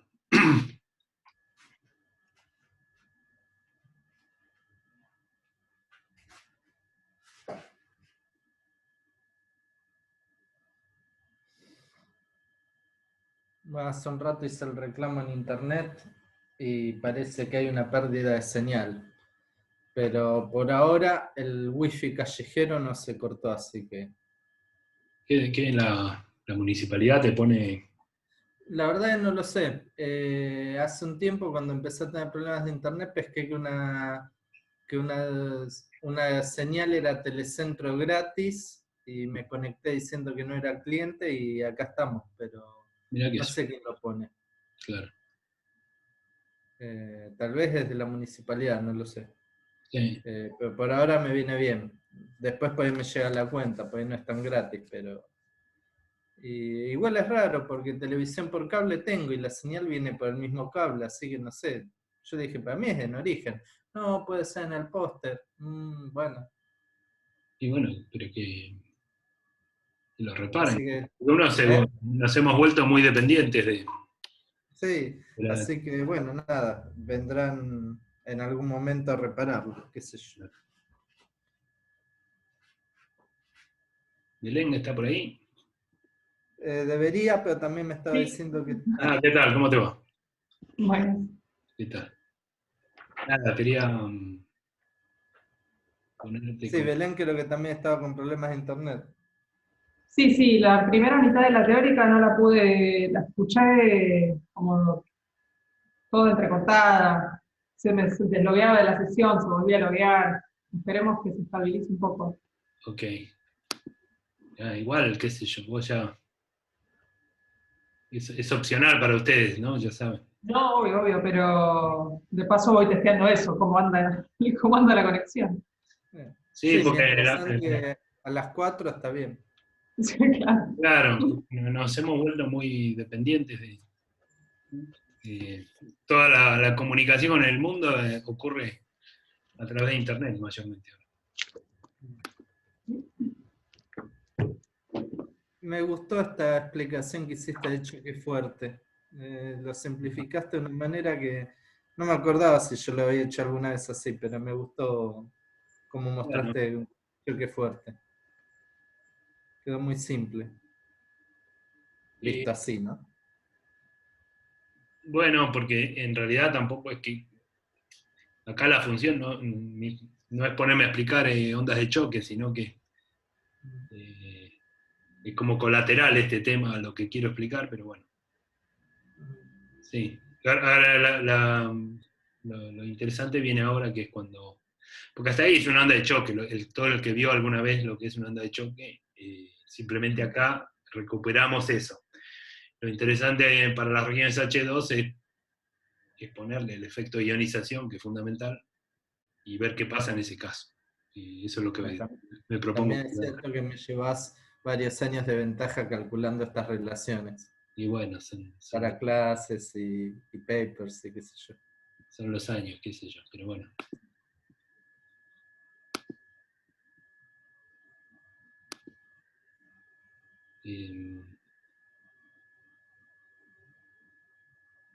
Eh, ¿Para cuándo es la entrega de la guía 3? Y yo proponía el jueves que viene largarlo y bueno, lo que falta es definir qué vamos a tomar. Belén me tiró alguna propuesta. No, Le está bien, está bien. La pregunta es si pueden darse por vistas las 3 primeras guías, entonces ya, Sí, sí. ¿sí? Sí, Matías. En principio la idea es este jueves, pasado mañana. Pero bueno, después Después lo charlamos, sí. lo charlaremos en privado con Daniel y Belén a ver si podemos hacerles un ejercicio que los hagamos sonar. No, mentira. Va a seguir la misma onda. Después se van a espaciar un poco más, ¿no? Porque estas 3 son como de repaso.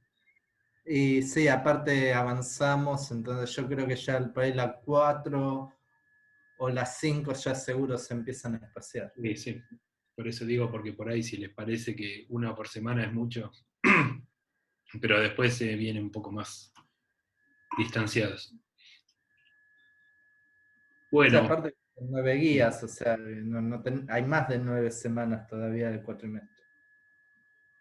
sí, venimos como medio, pareciera que venimos acelerados, pero bueno, yo creo que rinde mejor el tiempo.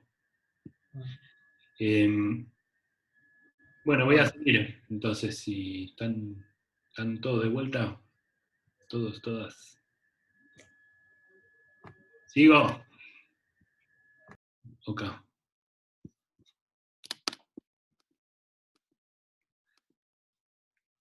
Ok. Entonces, lo que hicimos fue escribir las condiciones Rankine-Hugoniot. Para los que ya la vieron en estructura 1, son las tradicionales, comunes y corrientes, salvo porque en este caso aparece este factor Q, que es la energía radiativa que aportan los fotones ionizantes, que en algún lado del balance de energía hay que ponerlo. Pero una vez que dedujimos la ecuación en cuestión, lo primero que hice fue decir, bueno, supongamos el caso Q igual a 0. ¿Por qué? Porque es más fácil y porque puedo comparar con cosas que ya conocemos, que son las que terminamos viendo justo antes del intervalo. Ahora vamos a hacer el caso relevante, o sea, Q no es 0, Q vale lo que tiene que valer, y vemos qué resulta. Q es, les recuerdo, es la energía radiativa, es una cantidad que depende solo de la estrella. Para esa estrella, la energía que aportan los promedio que aportan los fotones ionizantes es ese Q. O sea, es un dato. Si me dan la temperatura efectiva de la estrella, les digo cuánto vale Q. Entonces,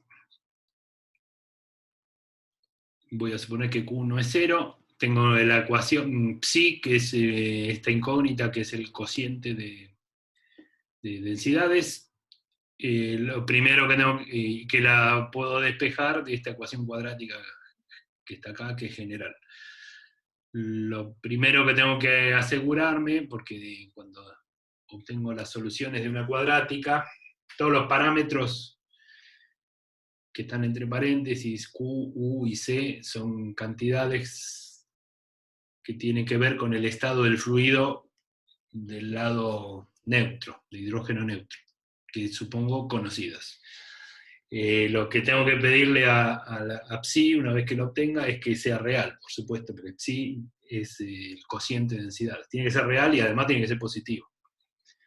Si no, no tendrá sentido físico. Entonces, si en una ecuación cuadrática, ¿no? A por x cuadrado más b por x más c igual a 0, yo quiero asegurarme que la incógnita sea real, lo que tengo que exigir es esto que pongo por acá. Si a por psi cuadrado más b por psi más c igual a 0, yo quiero que psi sea real, tengo que pedirle que el discriminante que aparece dentro de la raíz sea positivo, ¿verdad? ¿Se entiende? O sea, esto a la hora de despejar esta cuadrática tendría no sé cuánto, más o menos la raíz de esto que está acá. Esto que está acá tiene que ser positivo si es que quiero que las dos raíces, las dos soluciones sean reales. Entonces, si yo planteo esto, b cuadrado menos 4ac mayor o igual que 0, ¿quiénes son a, b y c? Son estos que están acá, ¿no? Esto es a, de paréntesis es a, esto es b es menos esto, y esto es, y 4u cuadrado será c.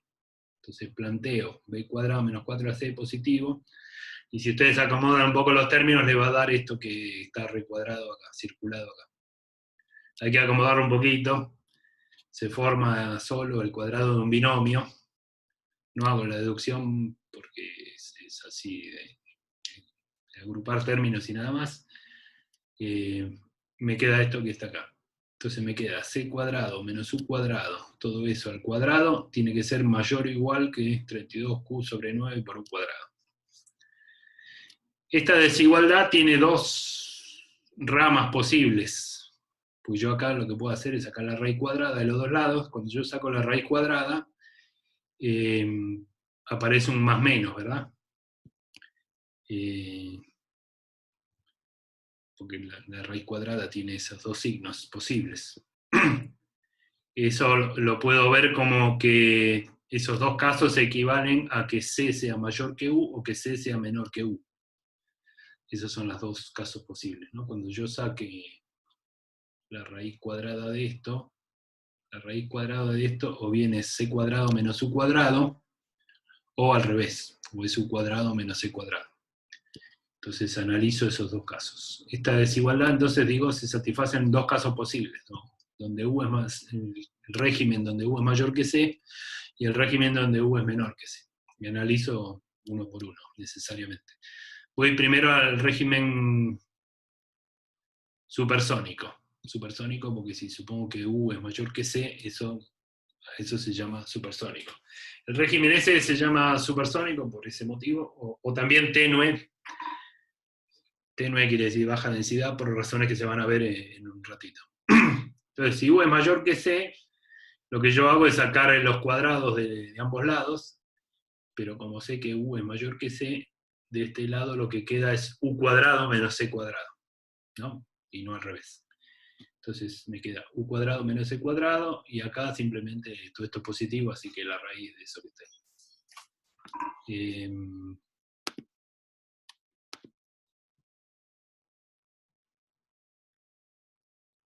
Sí, me preguntan, pero ¿cómo no era que el régimen era supersónico? Y la respuesta es sí. Yo simplemente estoy analizando matemáticamente los dos casos posibles. Uno diría, bueno, de estos dos casos el supersónico es el que tiene sentido, porque así venimos, pero bueno, para ser exhaustivo voy a analizar los dos. Y ver en todo caso, en el caso subsónico, si alguna vez eso tiene algún sentido. Pero está bien lo que me preguntan. Entonces, en el caso este supersónico, podría ser el único que analicemos, pero bueno, voy a analizar los dos. Entonces, al sacar las raíces me queda U cuadrado menos C cuadrado, porque estoy suponiendo que U es mayor que C, mayor o igual que, bueno, la raíz de todo esto, ¿no?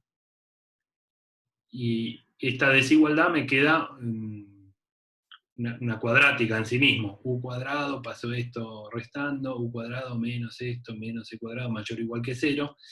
Esa desigualdad me da dos ramas. Me queda que U es mayor o igual, en vez de ser igual, es mayor o igual que dos soluciones posibles, ¿no? La de lo mismo. Una vez más vuelve a aparecer este tema del ax cuadrado más bx más c igual a 0 y menos b sobre 2a, etc. Resuelvo la cuadrática. Solo que, fíjense, la cuadrática me va a dar esto que está acá, más menos la raíz, pero no puse más menos, porque fíjense,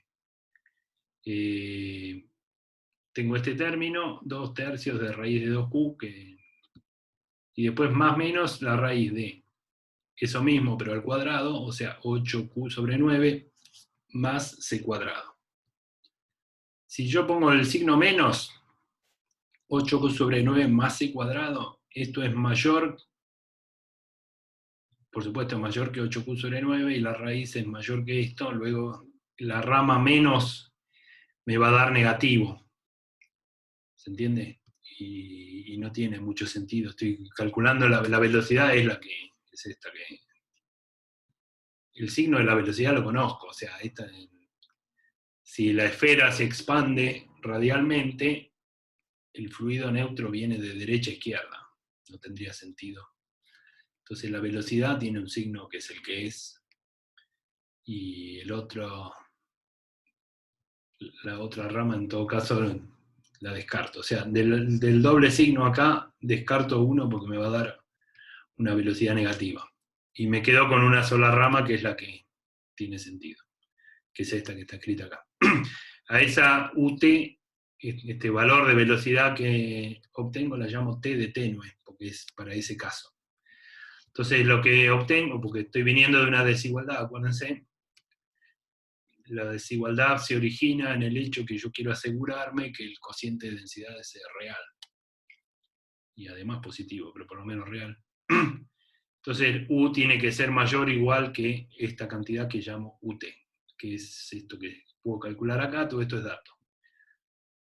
Entonces, para interpretar un poco este resultado y avanzar un poco más, voy a suponer que estoy en este régimen. Supongamos que la estrella es muy brillante, o sea que Q es muy grande, y que alrededor tengo hidrógeno 1 muy frío. O sea, C, que es la velocidad del sonido, es muy baja. C cuadrado es básicamente la temperatura, por alguna constante. Entonces, si la estrella es muy brillante y el medio es muy frío, entre estos dos términos domina el Q, ¿verdad? Si Q es muy alto y el H1 es muy frío, en esta suma puedo tirar C cuadrado. Es decir, que 8Q sobre 9 es mucho mayor que C cuadrado. Me pongo en ese régimen, digamos, particular, pero me resulta razonable, y al menos en ese régimen la cuenta me va a dar muy compacta y puedo hacer una interpretación más o menos rápida. Si quiero el caso general, bueno, después con más paciencia vuelvo y analizo el caso general. Pero para sacar un primer resultado, hago eso que digo, o sea, una estrella luminosa en un medio frío, y entonces en ese límite UT es directamente 4/3 de raíz de Q. Es una función de Q que, como dije, es función de la estrella y nada más.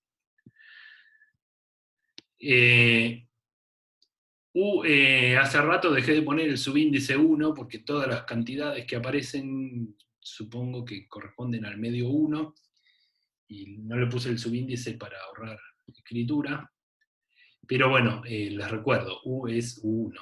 Y U1, la velocidad del fluido, la velocidad con que yo veo el fluido en el medio 1, en realidad es menos R punto, es menos la velocidad con que se mueve la interfase.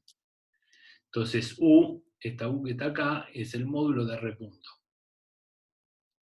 Y lo que estoy pidiendo para que el cociente de densidad sea real es que la velocidad supere un cierto umbral. O sea, la velocidad de expansión, U, que es R punto, supere un cierto umbral que llamé UT, conocido, que puedo calcular. Eso lo conecto entonces con que el flujo de fotones tiene que superar un umbral. ¿Por qué? Necesito que el flujo de fotones supere un cierto valor para que esta rama de la solución sea la que corresponde. Retomo entonces algo que dije hace un rato. J, que es el flujo de fotones, flujo es número de fotones por unidad diaria y tiempo, que dije que el número de fotones por unidad diaria y tiempo también es el número de partículas neutras por unidad diaria y tiempo, y era el flujo de masa, pero si lo divido por la masa de cada uno, me da el flujo de partículas. Entonces el flujo de fotones es igual al flujo de partículas. Eso ya lo habíamos dicho, lo vuelvo a escribir, y era ρ por U sobre MH. MH es la masa de un hidrógeno. Ρ sobre MH es N, ¿no? Ρ es la densidad de masa, es N, que es la densidad de partículas, por la masa de cada uno, ¿no? Dicho de otra manera. Si el MH lo pongo acá multiplicando, MH por N me da ρ. Entonces, J a la larga es N por U.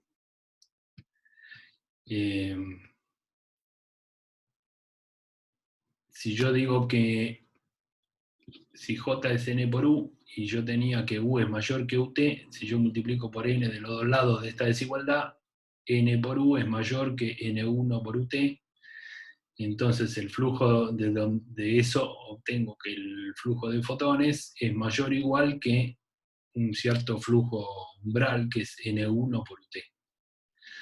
De la misma manera que yo necesito que la velocidad sea superior a un cierto umbral, como esa velocidad multiplicada por la densidad de partículas es un flujo de fotones, esto es equivalente a decir que el flujo de fotones tiene que superar un umbral. ¿Se entiende? Si acá esta desigualdad multiplico por n de los dos lados, la densidad de partículas, obtengo eso que estoy diciendo. El flujo de fotones tiene que ser mayor o igual que N1 por UT. A ese producto lo llamo JT, porque es el umbral de fotones que necesito tener para que la solución sea esta que estamos analizando. Ahora, si J es mayor o igual que N1 UT, también esta desigualdad la puedo leer como que la densidad N1, que es la densidad de partículas neutras, sea menor o igual que J sobre UT, ¿verdad? O sea, lo puedo ver como una cota sobre la densidad. N1 tiene que ser menor o igual que J sobre UT.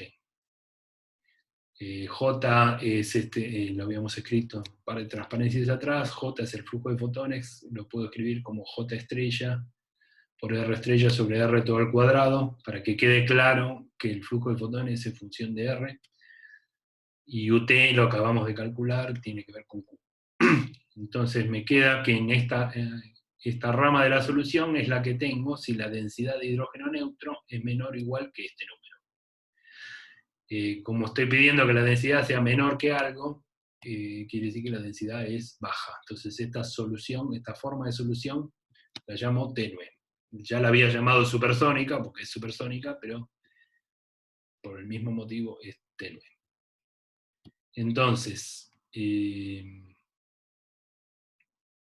J asterisco, bueno, acá reescribo cosas que ya calculamos antes. J estrella es el J estrella es el flujo de fotones calculado en la superficie de la estrella. Entonces es n punto, que también es una cantidad que calculamos hace tiempo, dada la estrella y su temperatura efectiva, calculo n punto. Está relacionada con Q, pero no es Q, ¿no? Q es energía y n es flujo de fotones. Si crece una, crece la otra, pero no son iguales. Entonces es n punto dividido, n punto es fotones por unidad de tiempo, dividido el área de la estrella, me da el flujo de fotones. Eso es J estrella que aparece acá. Y UT lo habíamos calculado antes como función de Q, está por acá. Lo que quiero que vean es que si bien, a ver, perdón, tengo un chat que...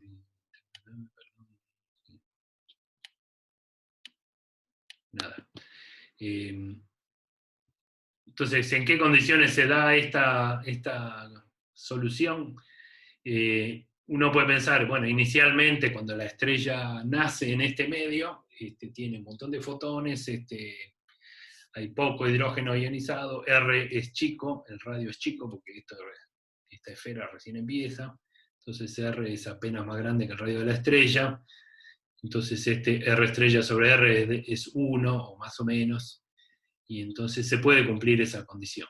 Tengo un flujo de fotones alto y entonces esto fácilmente es más grande que la densidad del medio.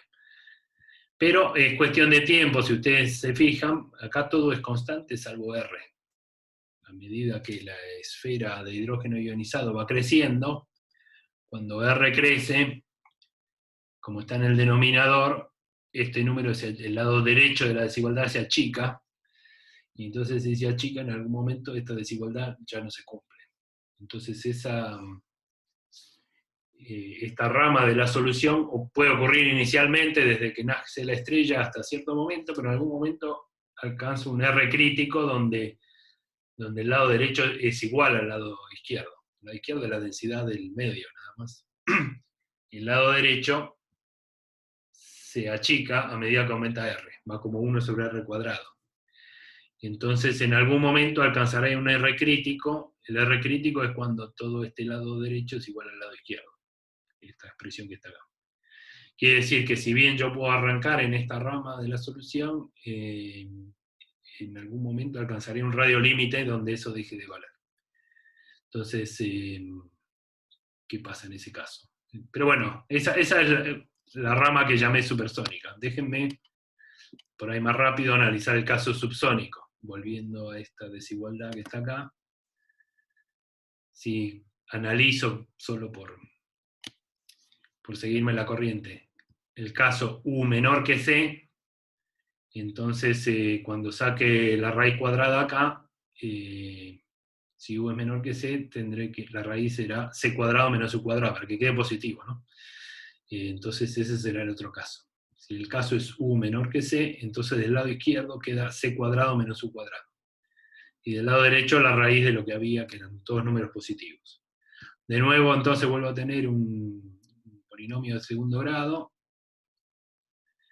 con una desigualdad acá, menor o igual que, sí, Q cuadrado menos bla bla bla menor o igual que 0. De nuevo resuelvo esta cuadrática. U entonces, cuando despejo, es menor o igual que esta otra cantidad, que se parece a la anterior, menos, se parece pero no es igual, ¿no? Porque hay unos signos que están dando vuelta respecto al caso anterior, entonces es parecido pero no igual. De nuevo, en el doble signo que aparece acá, descarto 1 porque me da negativo, me quedo con la rama positiva. Esto que está dentro de la raíz, es mayor que este término que está acá, que es negativo, entonces todo este conjunto da positivo. Es fácil ver eso. Y entonces acá tengo la otra rama de solución que es subsónica, ¿por qué? Porque supuse que U era más chico que C, o también densa. Por oposición al caso anterior, vamos a ver que esto corresponde a un caso denso. Hago el mismo análisis, vuelvo a ponerme en la situación de una estrella muy brillante para que me quede todo más compacto, o sea, Q muy grande y velocidad del sonido bajo, de manera que puedo tirar este término.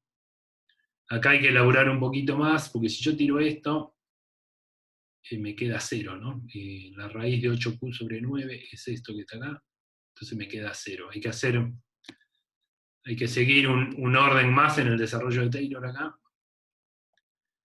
y verifiquen que queda UD, queda así, 3/8 raíz de 2 sobre Q, C cuadrado. En el límite donde los términos que tienen Q son mucho más grandes que el C cuadrado, avanzo un término más en el desarrollo para que me quede esta expresión que está acá. Solo porque me queda más compacto. Se puede analizar el caso general, pero como tengo varios parámetros es fácil perderse en la interpretación. Entonces verifiquen por favor esto, que es fácil pero no trivial. Y entonces me queda que con el mismo análisis que antes, si yo pido que la velocidad del fluido sea menor que una cierta cota, eso equivale a que el flujo de fotones también sea menor que esa cota, que una cota relacionada. Y de nuevo, esta expresión que tengo acá se parece a la que teníamos en el caso anterior. El signo de la desigualdad está dado vuelta en este caso, y lo puedo leer como que esto es una cota para la densidad, de nuevo, solo que en este caso la densidad N1 será mayor que J sobre UD. O sea, el pedido acá en esta otra rama es que la densidad tiene que ser mayor que un cierto valor. Y por eso esta rama de la solución se llama densa o subsónica. Si yo comparo, es decir, que en el caso anterior, estamos haciendo matemática, ¿no? Desde hace un rato, no tanto física. En el caso anterior pedíamos que la densidad sea menor que una cierta cota que puedo calcular, y ahora en esta otra rama la densidad tiene que ser mayor que otra cota, que también puedo calcular. Si yo calculo esas cotas, en lo que yo llamaría n tenue, que era el caso anterior, y el n denso, que es el caso este, y me fijo usando relaciones Rankine-Hugoniot, el cociente de densidades es la inversa del cociente de velocidades, y esas velocidades UD y UT las tengo calculadas, ¿no? Están calculadas para cada caso, simplemente reemplazo los valores y simplifico lo que se pueda. Entonces ese cociente de densidades tenue sobre denso me queda C cuadrado multiplicando y Q dividiendo y algún factor. Como vengo suponiendo que C cuadrado es mucho más chico que Q, tengo que ser coherente ahora, este cociente es mucho menor que 1. ¿Qué quiere decir eso? Que la cota para el caso tenue es mucho más chica que la cota para el caso denso. O sea, traducido, estoy en esta situación. Ahora estoy tratando de interpretar estas dos ramas de solución, cuáles se realizan y cuándo. Acá tengo un eje de densidades, estas son densidades de hidrógeno neutro, de 0 creciendo. Tengo la cota n tenue que calculamos antes en algún lugar. Y acabamos de ver que n tenue es mucho menor que n denso. Entonces lo tengo que poner así. Y la solución tenue es la que tengo cuando la densidad del hidrógeno neutro es más chica que n tenue, o sea, si la densidad del hidrógeno neutro está en este rango, tengo la solución tenue, o supersónica. Si la densidad inicial del... Esto es o no es, o sea, los parámetros de la región satisfacen o no estas cuestiones. Por ejemplo, si la densidad es muy alta, entonces inicialmente el hidrógeno neutro está por acá, o sea, a la derecha de la cota ND, y entonces tendré la solución densa, que será subsónica. Eso puede no gustarme o no parecerme lógico, pero matemáticamente eso es lo que pasa. Y sobre todo lo que pasa es que me queda un rango intermedio de densidades donde no hay solución. Buscamos soluciones donde el cociente de densidades sea real. Encontré dos ramas que son disjuntas y hay todo un rango de densidades donde no tengo ninguna solución. O sea, donde las densidades serían imaginarias, qué sé yo. Pero bueno, esa es la situación. Entonces trato de interpretar esto que tenemos. Fíjense también que la cota que llamamos n tenue y n densa son función de R, van como 1 sobre R cuadrado. Quiere decir, la situación es que estas dos cotas que están acá, a medida que la región crece, el radio va aumentando y estos van disminuyendo los dos a la par como 1 sobre R cuadrado. O sea, esto se va corriendo con el tiempo hacia la izquierda y esto también. Y se corren manteniendo esa distancia, ¿no? Porque recién acabo de mostrar el cociente de esas dos densidades, esas dos cotas, no depende de R porque se simplifica. Entonces, este dibujo se va, así como está, corriendo hacia la izquierda. Va quedando un rango de densidades de solución imposible, y la rama supersónica o tenue a la izquierda de esto, y la rama subsónica o densa a la derecha. Entonces, ¿qué puede pasar? Eso es lo que trato de hacer ahora para terminar por hoy. Supongamos que al encenderse la estrella, tengo una región de hidrógeno neutro, se enciende una estrella muy luminosa, y que el hidrógeno neutro tiene una densidad baja, es frío, entonces fácilmente voy a estar en estas condiciones que corresponden a la solución tenue o supersónica. Entonces, inicialmente por ahí no hay mucha duda, la región H2 nacerá, digamos, acá, con una densidad de hidrógeno neutro muy baja, y bueno, entonces transitaré esta rama, que es la más lógica. Pero en algún momento, es cuestión de tiempo, porque como dije, esta cota se va corriendo hacia la izquierda, en algún momento alcanzaré un R crítico, para el cual la rama esa desaparece. Esa es la situación. Eso es más o menos lo que estoy detallando acá. Entonces, al encenderse la estrella hay suficientes fotones ionizantes para que se satisfaga la condición tenue, que el flujo de fotones supere a una cierta cota. Entonces, me instalo en esa solución tenue. Como J, el flujo de fotones, va como 1 sobre R cuadrado, o sea, este lado va como 1 sobre R cuadrado, a medida que R crece, esto se achica. Entonces, en algún momento la desigualdad se transforma en igualdad. Y eso ocurrirá para un cierto radio que puedo calcular. Un cierto radio crítico, esta desigualdad se pone igual y me ubico acá. Mientras estoy en esa etapa tenue, fíjense, esto es interesante para retomar con lo que habíamos visto en la clase pasada.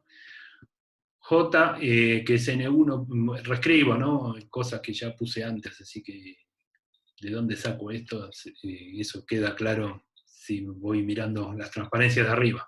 J es N1 por U1, esto es el flujo de fotones, pero el flujo de fotones también es el flujo de hidrógeno, de partículas neutras, que es esto. Y U1, como dijimos, es el módulo de R punto. R punto es la velocidad con la que se expande esa cáscara esférica, y U1 es la velocidad, es eso mismo porque es lo que yo mido en el referencial fijo a la interfase.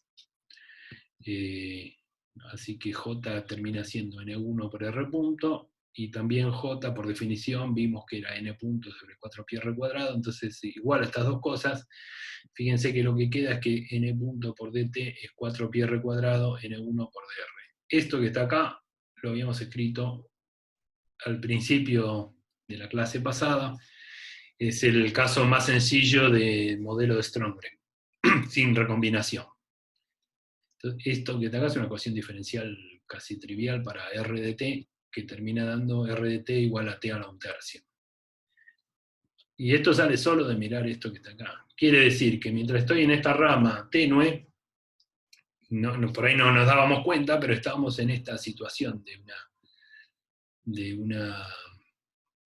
la solución de Strömgren que teníamos planteada la vez pasada, donde entonces puedo cuantificar cómo va R con el tiempo. Crece como t a la 1/3. Una etapa temprana de esa solución. Entonces puedo estimar cuánto tiempo tardo para alcanzar el R crítico, porque el R crítico lo puedo calcular de lo que tenía un poco más arriba. Como J va como 1 sobre R cuadrado, puedo calcular para qué valor de R esta desigualdad se transforma en igualdad. Y como ahora yo sé que R va con el tiempo de una forma conocida, puedo mezclar eso y obtener el tiempo que tardo desde que nace la estrella hasta que alcanzo la solución crítica, es esto que está acá. En función de n punto, q y la densidad de hidrógeno neutro. Les pido que lo chequeen, pero es simplemente mezclar ecuaciones y no mucho más. Ahora, entonces, ¿pero qué quiere decir? O sea, esto avanza hasta que en algún momento alcanza un radio crítico y después ¿qué?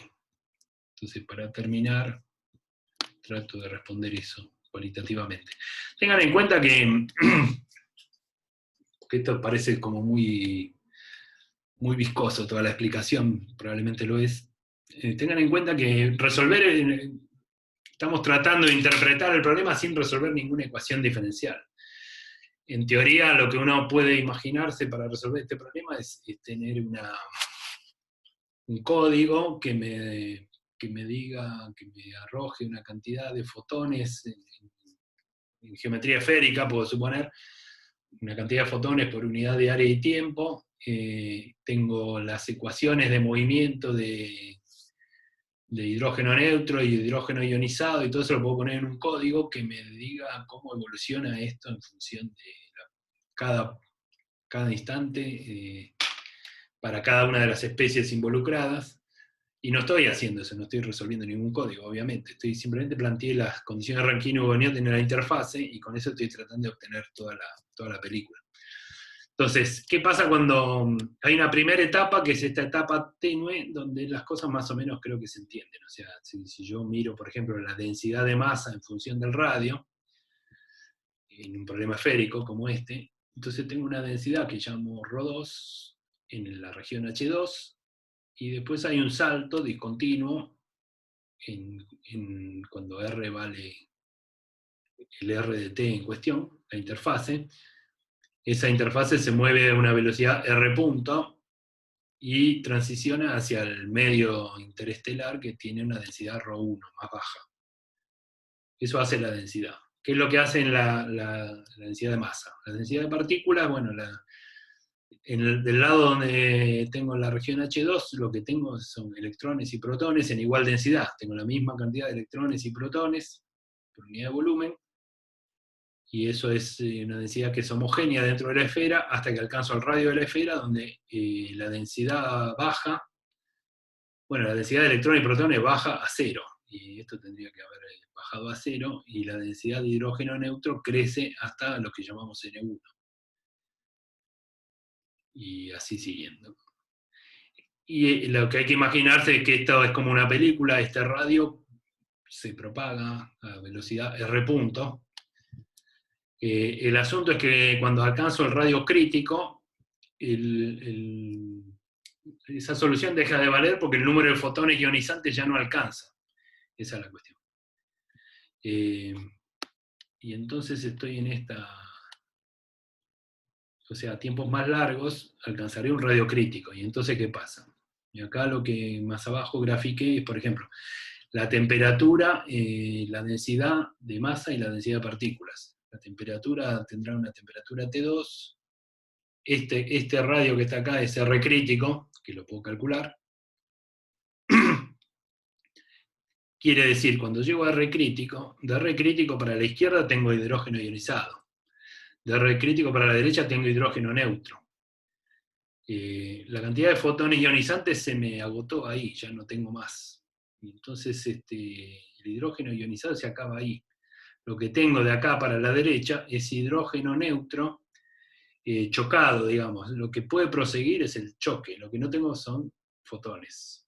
El choque hidrodinámico puede proseguir, porque sigo teniendo más presión adentro que afuera. Entonces, la idea es, para ordenar un poco lo que estoy queriendo decir, en todo este rango, hasta R crítico, tengo mi región H2, hidrógeno ionizado a una temperatura T2, una densidad ρ2 y una densidad de electrones que es igual a la de protones. Superado R crítico, ya no tengo más, no me alcanzan los fotones ionizantes, entonces dejo de ionizar. La densidad de electrones y protones cae a cero, más o menos rápidamente, y lo que aumenta a cambio son la densidad de hidrógeno neutro. Entonces tengo una cierta densidad de hidrógeno neutro, una densidad ρ2 de masa y una temperatura T2.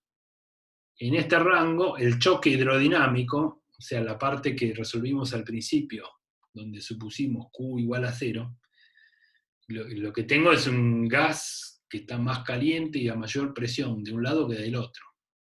Y eso entonces funciona como un pistón y sigue sosteniendo la expansión del gas.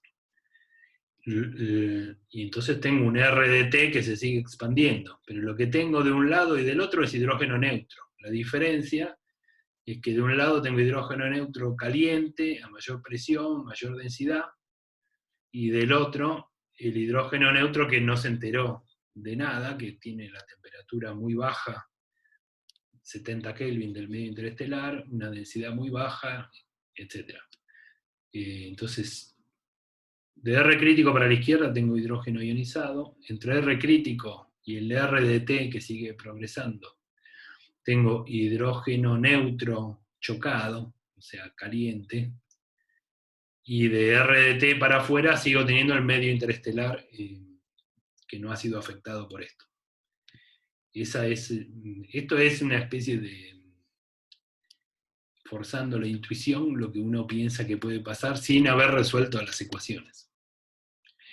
Como ahora, o sea, aparece una región intermedia de hidrógeno neutro caliente, calentado por el choque que se propaga, que se sigue propagando. Como esto ahora, fíjense que esto tiene mayor densidad, entonces yo puedo revisar acá en R crítico la rama que uno descartaría, la rama subsónica o densa, que uno descartaría porque requiere una densidad mayor que no sé qué. Ahora esta zona es densa, esta zona es densa, entonces podría uno revisar si acá no se dan las condiciones. Puede pasar o no, hay que analizarlo. Bajo ciertas circunstancias podría ocurrir que la rama densa, subsónica, que uno había descartado, a lo mejor se dan las condiciones para que esa rama nazca en esta interfaz. Y entonces el frente de ionización pudiera seguir progresando con otro régimen. Yo me doy cuenta que todo esto último que hice se fue volviendo tedioso, pero tengan en cuenta que es tratar de explotar esas condiciones de Rankine lo más posible sin todavía resolver ecuaciones. Entonces, y me parece que al final uno le deja una imagen de cómo podría ser conceptualmente esto sin pretender resolver el problema. Bueno, pregúntenme si les parece, son las 4, así que yo voy a dejar acá por hoy, pero si tienen preguntas sobre esto, con gusto las respondo. Si no, vamos a un intervalo hasta 10, Carlos. Dale. Los que quieran tomarse un intervalo, bien, los que tengan consultas, háganlas, vayan haciéndolas. Y bueno, y 10 arrancamos con la parte práctica. Voy a dejar de grabar.